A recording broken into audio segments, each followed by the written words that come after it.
ఒక పాట ఎలా పాడాలి అంటే, ఇప్పుడు ఒక పేద బరువైన వస్తువున్నది. 100 మంది బట్టి లేపితే లేస్తది. కానీ ఆ 100 మందిలో 99 మంది పక్కకు జరిగిన్లు. మనం ఒక్కరమే ఉన్నాం. లేపగలమా? కానీ మనం ఒక్కరమే లేపితే ఎలా ఉంటుంది? అదనమాట పాట పాడడం అంటే. అంతేగాని వేరే వాళ్ళ సపోర్ట్ తీసుకొని, ఆధారం తీసుకొని పాడుతూ ఉంటారు ఎవరైనా. అది పాట కాదనమాట. ప్రొఫెషనల్ సింగర్స్ అంటే ఎట్లుంటారంటే, ఒక పేద బరువును 100 మంది మోసే బరువును ఒక్కడే మోస్తాడనమాట. మిగతా 99 మంది ఉండరు. అదనమాట.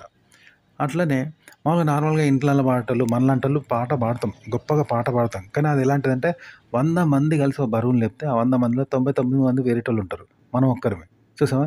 అలా పాడతామన్నమాట. అది లెక్క రాదనమాట.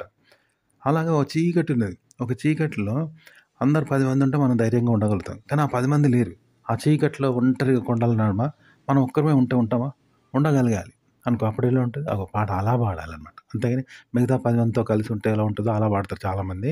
మిగతా నార్మల్ సింగర్సు, బాత్రూమ్ సింగర్స్ అలా పాడతారు. అది లెక్క కాదనమాట. అలాగే పాట పాడడం ఎలా అంటే, ఇప్పుడు ఒ మనం ఇవి చెప్పాను గదా! ఈ విధంగా. అయితే ఒంటరిగా ఏకాంతంలో మనం పేదగా అరుస్తూ భయపడుతూ ఉంటాం గదా! అదే మనం పొద్దున పగటిపూట మన చుట్టూ 10 మందుంటారు. ఊర్లో ఉంటాం. పగలుపూట అందరుంటారు. అప్పుడు గూడా ఏకాంతంలో ఆ బెంగుళూరులో ఎవరు లేనప్పుడు మనం ఎలా అరిచామో, ఎలా భయానికి లోనయ్యామో అలా లోను గావాలి. అప్పుడు ఎలా ఉంటది? అలా పాట పాడాలనమాట. అది పాడే విధానం. అలాగే పాట పాడడం అంటే ఎలా ఉంటుందంటే, మనం ఒక్కరిమి పాటను పాడుతుంటే ఇప్పుడు ఏడంతస్తుల బిల్డింగ్‌లో ఎవరు లేరు. మనం ఒక్కరమే ఉన్నాం. అప్పుడు పెద్దగా అరుస్తూ భయపడుతూ ఉంటాం చూసినావా? అది కావాలని చేయం. భయానికి లోనైతాం. అది ఎలాంటిదంటే, ఒక సముద్రంలో గాని, చెరువులో గాని ఒక తెప్ప ఏర్పడతది. సుడిగుండాలు ఏర్పడతాయి. అవన్నీ ఒక మానవ నిర్మితం కాదు గదా! ప్రకృతి సిద్ధంగా ఏర్పడతాయి గదా!